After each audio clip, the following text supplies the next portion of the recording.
Hello friends, I hope आप सभी आज बार होंगे। तो फ्रेंड्स, थोड़ा सा दिमाग बंद हो गया था अभी एक दिन पहले से, तो इसलिए अपने आप को स्टेबल कर रहा था मैं। ठीक है, तो बाकी मेरी लाइफ होती रहेगी। अब क्लास को शुरू करते हैं। ठीक है, तो लास्ट क्लास में चैप्टर 3 लैंडफॉर्म्स एंड लाइफ हम पढ़ रहे हैं, क्लास 6 का। ठीक है, तो लास्ट क्लास में हमने माउंटेन्स के बारे में बात कर ली थी कि माउंटेन्स क्या क्या किस किस तरह के होते हैं, कैसी उसकी माउंटेन रेंज होती है। फिर हमने उसमें पढ़ा था कि कैसे वो एक तरह से टूरिज्म प्लेस भी होता है, वहां पर फार्मिंग भी की जाती है, स्टेप फार्मिंग, सीढ़ियों के तौर पर फार्मिंग की जाती है, क्योंकि वहां पर स्लोपी एरिया है, पानी नहीं रुकता, इसलिए वहां पर सीढ़ियों के लोमा क्या बनाए जाते हैं, एग्रीकल्चर फार्म बनाए जाते हैं। और हमने पढ़ा कि वहां पर हर्डिंग भी होती है। मेनली वहां का जो एरिया बिजनेस होता है वो हर्डिंग पर ही डिपेंडेंट होता है। जो कैटल फार्मिंग हो गई पशुओं की, वो क्या होती है, हर्डिंग होती है। तो और हमने पढ़ा कि वो धार्मिक प्लेस भी है, होली प्लेस है, जहां पर लोग अपनी मन श्रद्धा के लिए वहां पर जाते हैं। इतना हम माउंटेन्स में पढ़ चुके थे। लास्ट क्वेश्चन मैंने तुम्हारे लिए छोड़ा था कि ये तो हो गए पॉजिटिव पॉइंट, लेकिन वहां के जो माउंटेन्स के जो लोग होते हैं उन पर उनका नेगेटिव इम्पैक्ट कैसे पड़ता है माउंटेन्स का। देखो,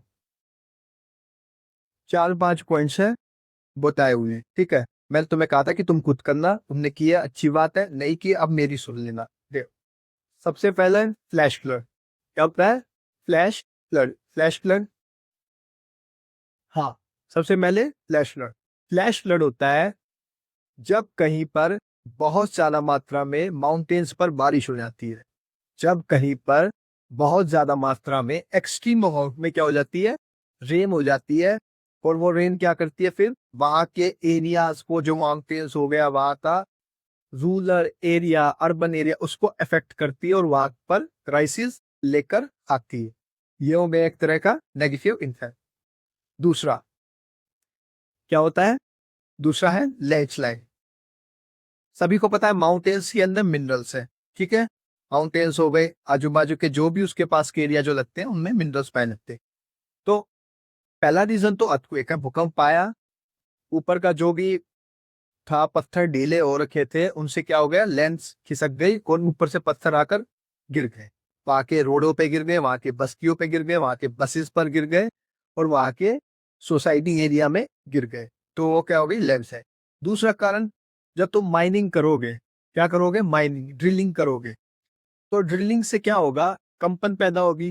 क्या होगी, कंपन पैदा होगी। और कंपन जैसे ही पैदा हुई, क्या होगा, वहां पर फिर से क्या होगी, लैंडस्लाइड होगी, क्योंकि माउंटेन्स एरिया काफी वीक पॉइंट होता है। अगर आपने थोड़ी सी भी आवाज वहां पर कर दी जो वहां पर बेनिफिट नहीं है, तो क्या होगा, वहां से लैंडस्लाइड होनी शुरू हो जाएंगे। तो और तीसरा, एवलांचे। क्या है, एवलांचे।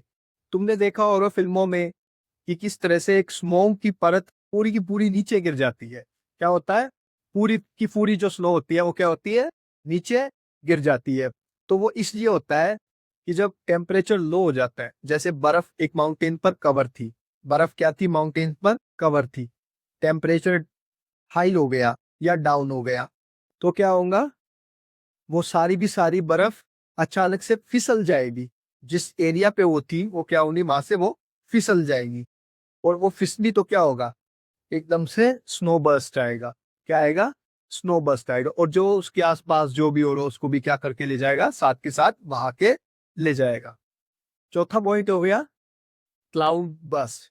क्लाउड बस्ट होता है, एक क्लाउड का माउंटेन रीजन में ट्रेवल करना है। क्या कर रहा है, माउंटेन्स के एरिया में ट्रेवल करना है।